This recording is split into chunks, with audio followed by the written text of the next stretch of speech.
네, 오늘 본문은 우리가 어제 본 행위의 법, 다시 말해 하나님께서는 누가 됐든 각 사람의 행위대로 보응하신다는 그 원칙을 다시 한번 천명하는 말씀입니다. 2장 11절에서 하나님은 외모로 사람을 취하시지 않는다고 했습니다. 유대인이든 헬라인이든 공평하게 행위를 가지고 심판하신다는 겁니다. 오늘 본문은 그 내용을 계속 받아서 율법을 가지고 이야기합니다. 유대인들은 하나님이 주신 율법을 가지고 있는 사람들입니다. 그에 비해 이방인인 헬라인들은 율법이 없습니다. 그런데 율법의 소유 여부와 상관없이 범죄한 자들은 심판을 받아 망합니다.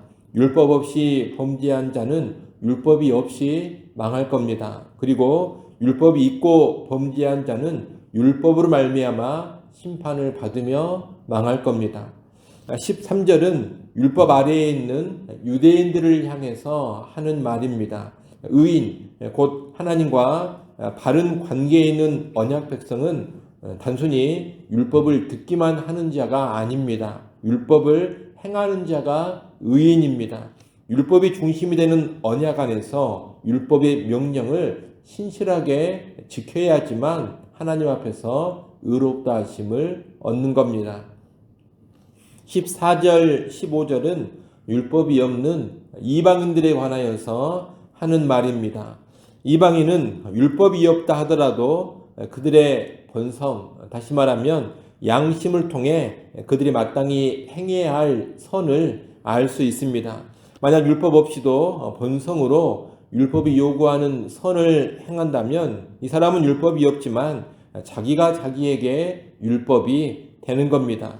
이런 이들은 그 양심이 증거가 되어서 마음에 새긴 율법의 행위를 나타냅니다. 한마디로 율법이 없는 이방인은 양심이 율법을 대신해서 자기의 행위를 판단한다는 겁니다. 참고로 하나 말씀드린 것은 오늘 본문의 14절 말씀을 가지고서 율법이 없는 이방인이 본성, 다시 말해 양심에 근거한 행위로 심판받지 않는 의로움을 얻을 수 있다, 이런 생각을 해서는 안 된다는 겁니다. 이 14절 말씀은 율법이 없어도 사람이 양심에 근거해서 선악을 분별할 수가 있고 행할 수 있다, 이것을 말하는 것이지 하나님 앞에서 구원받을 수 있는 의로움을 양심에 따른 행위로 얻을 수 있다, 이것을 말하는 것은 아닙니다. 물론 양심적인 사람은 남보다 어느 정도 더 선하게 살 수는 있을 겁니다. 때로 율법을 가지고 있는 유대인보다 양심적인 이방인이 더욱 선하게 살아갈 수도 있습니다. 하지만 그럼에도 불구하고 유대인이든 이방인이든 구원에 이를 수 있는 온전한 행위를 할 수 있는 사람은 없습니다. 결국 행위의 법에 따르면 모두 다 심판에 이르게 되는 겁니다. 여하튼 율법이 있든 없든, 즉 유대인이든 이방인이든 중요한 것은 행위입니다. 율법을 가졌다고 해서 자동으로 심판에서 면제되는 것이 아닙니다. 또 율법이 없다고 해서 율법이 없는 것 때문에 심판을 무조건 받는 것도 아닙니다. 율법이 있는 유대인이든 율법이 없는 이방인이든 자기의 행위에 따라서 심판을 받는 겁니다. 율법을 가진 유대인은 율법에 근거해서 자기 행위를 판단받으며 심판받습니다. 그리고 율법이 없는 이방인은 양심에 근거해서 자기의 행위를 판단받으며 심판받습니다. 하나님께서 사람들의 은밀한 것을 드러내시는 최후 심판의 날에 각 사람은 그들이 행한 것에 따라서 심판을 받는 겁니다. 여러분, 하나님은 행위를 결코 무시하지 않습니다. 성경과 복음도 행위를 무시하지 않습니다. 16절 말씀을 한번 보십시오. 16절에 보면 하나님이 예수 그리스도로 말미암아 사람들의 은밀한 것을 심판하시는 그날이라, 이렇게 말씀합니다. 하나님께서 예수 그리스도로 말미암아 사람들의 은밀한 것을 심판하시는 그날, 최후 심판의 날이 분명히 있습니다. 이날 은밀히 감추어진 모든 행위가 다 드러나면서 심판이 임하는 겁니다. 그런데 이런 최후 심판을 말하면서 그 앞에 뭐라고 합니까? 16절 앞부분을 보십시오. 16절 앞부분에 보면 곧 나의 복음에 이른 바와 같이 이렇게 되어 있습니다. 바울의 복음, 다시 말해 성경이 가르치는 정통 복음은 행위에 근거한 최후 심판을 분명히 말하고 있다는 겁니다. 그러니 복음은 행위와 아무런 상관이 없다, 이런 생각을 결코 해서는 안 됩니다. 바울의 복음, 정통 복음은 행위를 아주 중요하게 다루고 있는 겁니다. 여러분, 율법 없이 범죄한 자들은 당연히 진노의 심판을 받습니다. 그런데 율법을 가지고 있고 율법을 들었다 하더라도 율법대로 행하지 않는 자들 역시 진노의 심판을 받습니다.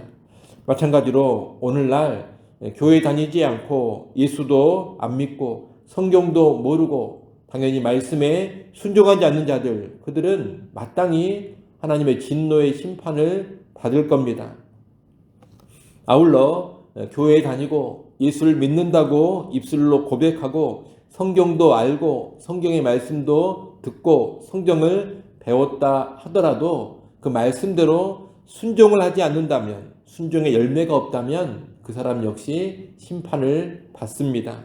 정확하게 말하면 순종의 열매가 없는 사람은 거듭난 사람이 아닙니다. 진정으로 구원받은 사람이 아니라는 겁니다.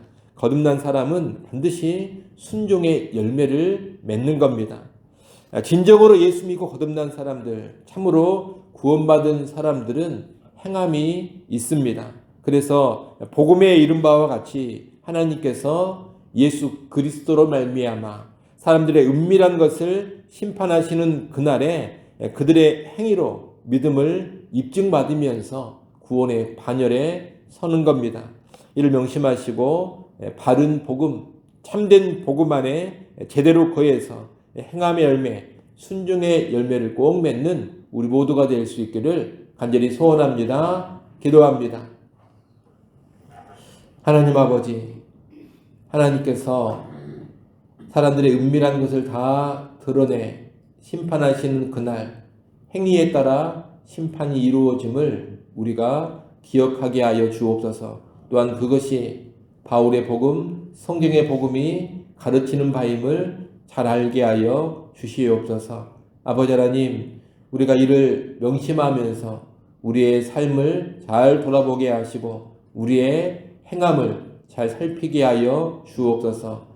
구원에 이르는 참된 믿음을 가지고 있는 사람은 반드시 행함의 열매, 순종의 열매를 맺는다는 것을 알게 하셔서 참된 믿음으로 순종의 열매 맺어가는 우리 모두가 되게 하여 주시옵소서. 그래서 우리의 행함을 통하여서도 하나님의 기쁨이 되게 하시고 우리의 행함을 통하여서도 최후 심판의 날에 우리의 참된 믿음을 드러내게 하여 주옵소서. 아버지 하나님, 또 이 시간 하나님 앞에 나와 기도합니다. 겸손히 엎드릴 때 때를 따라 돕는 은혜를 우리에게 허락하여 주시옵소서. 예수님의 이름으로 기도드리옵나이다. 아멘.